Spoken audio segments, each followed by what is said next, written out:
Andy's apple farm is back for a special Christmas, which was the time that Eastwood's family was disintegrated. On the last video, we learned that Thomas Eastwood, whether mistakenly or intentionally, invited an interdimensional entity into his world and family while experimenting with a new tech, creating lifelike characters as he described it.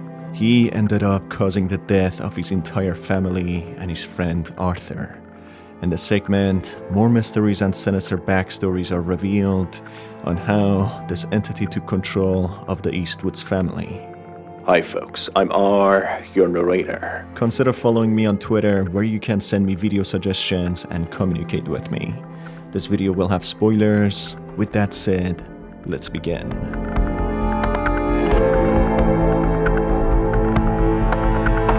Thomas Eastwood, the in-game creator of Andy's Apple Farm, informs the players how this version of the game, called Christmas Special, was planned to be available between 15th of December to 31st of December. He further explains how his son, Lewis, always loves Christmas, in a tone suggesting as if Lewis is not dead yet, despite the game having been seemingly released in 1983. A sinister audio is then played in reverse, mentioning the date of the disaster being 24th of December 1982, when they all seemingly perished.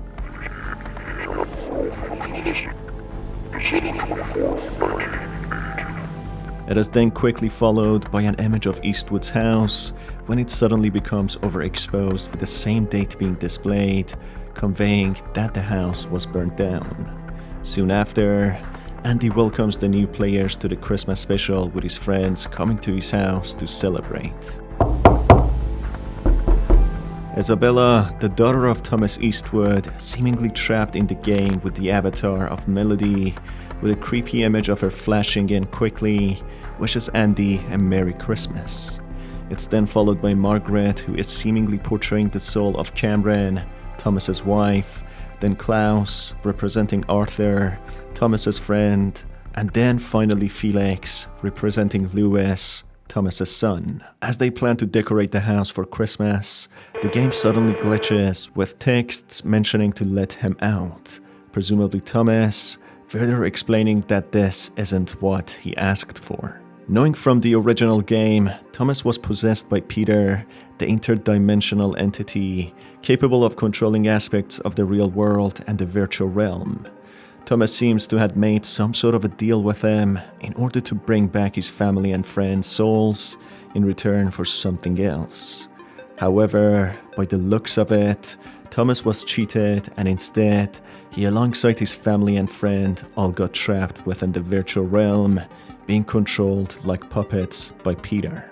Andy is instructed by Margaret to help her bake some cookies in the oven, when suddenly she becomes distorted and keeps on repeating to take them out of the oven, while the cookies slowly start to burn, conveying how Cameron suffered a similar fate.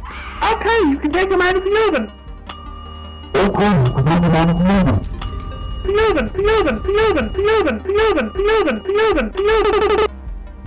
The game subsequently skips to real-life events, shown through Isabella's perspective of the day the house burnt down. Still traumatized to the loss of her brother, she explains that something was holding her back, despite her efforts to save him on the rowboat accident. It depicts that in fact, the interdimensional entity had a hand in preventing Isabella from saving her brother Lewis, who drowned in the lake.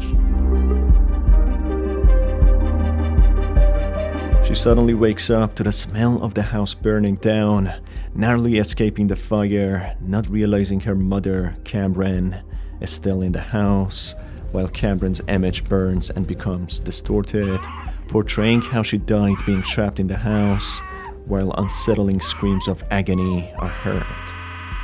Andy then asks Felix to help him hang up some socks, when all of a sudden he starts glitching, with sinister texts appearing saying that it's getting dark and that he needs help.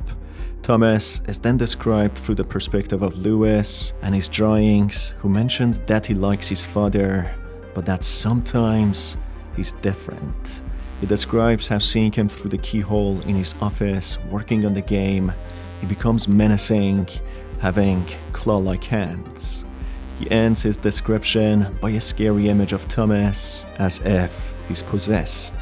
Knowing from the original game and the last video I made of the game, Thomas was an unsuccessful game designer who relied on a new unexplained take which could make the characters more lifelike. It seems as if messing around with this new take, he gave rise or invited an eerie and hostile interdimensional entity to his world, which could possess him, hence why Lewis saw him being scary and deranged through the keyhole, while he was working on the game.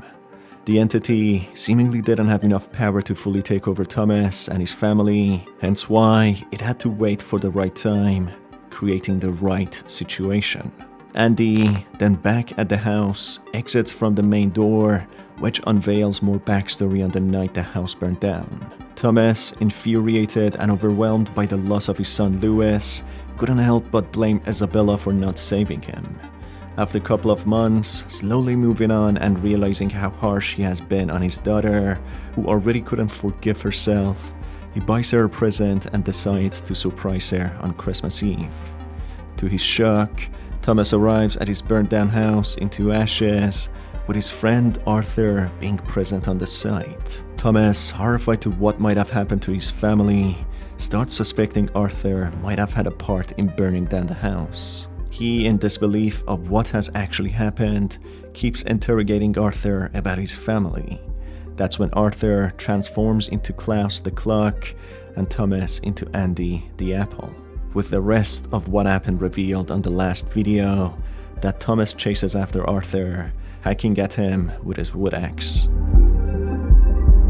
The fact how the house burned down is a little convoluted now, but still, Thomas might have burned down the house, but couldn't remember as he was under the influence of the entity, and in a fit of rage manipulated by the entity, having his mind polluted, he kills Arthur, hacking at him with the axe, believing he might have been the culprit. Back in the game house, all of the characters reveal their gifts, with Klaus presenting Andy's gift. As he slowly opens the box, he witnesses a horrific bloodied skull, moaning in pain, while Peter appears all of a sudden, forcing Andy into playing a game.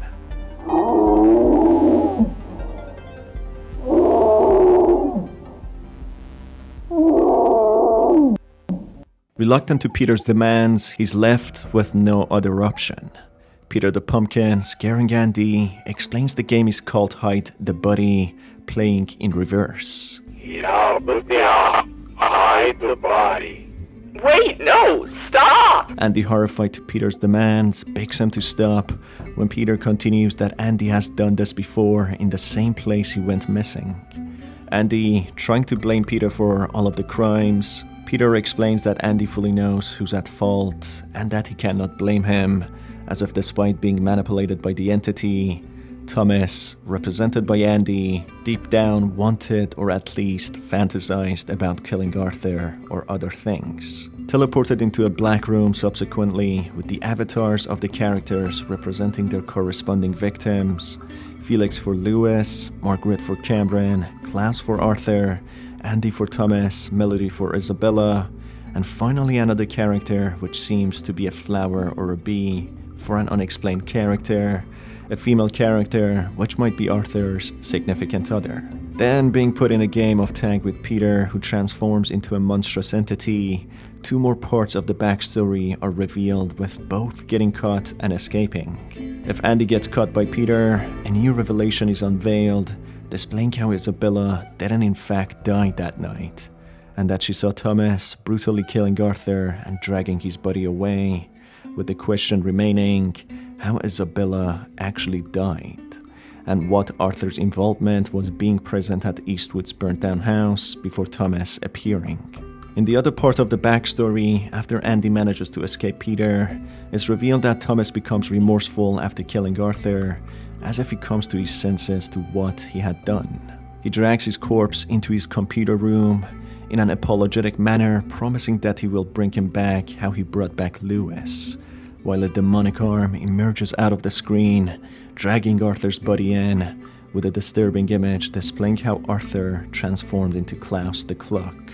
This indicates that Thomas seemingly needed the bodies of the victims to teleport their souls into the game, Therefore, he possibly retrieved Lewis's body from the lake as the authorities couldn't find it, preserving his soul inside the game, also doing the same with Arthur, believing he could replenish what he lost with his friend whom he killed.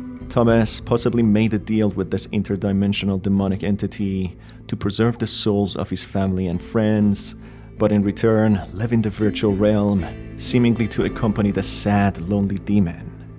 I guess we'll learn more about the deal later. It's still unclear what Arthur's involvement was, being present at the house, what actually happened to Isabella, and whom the other unknown character is, represented in a cartoony flower or a bee. Hopefully we'll learn much more in the upcoming updates by M36 Games or Logan West, the developer of the game. Logan, if you also managed to watch this video, I want to say keep up the great work, and thanks for the comment on the last one. I see how deep and immersive the lore is getting. Folks, if you enjoyed this video, I'm glad. It's good enough to have such amazing audience, and should I dare, the best audience on YouTube. Keep being awesome, and I'll see you on the next one.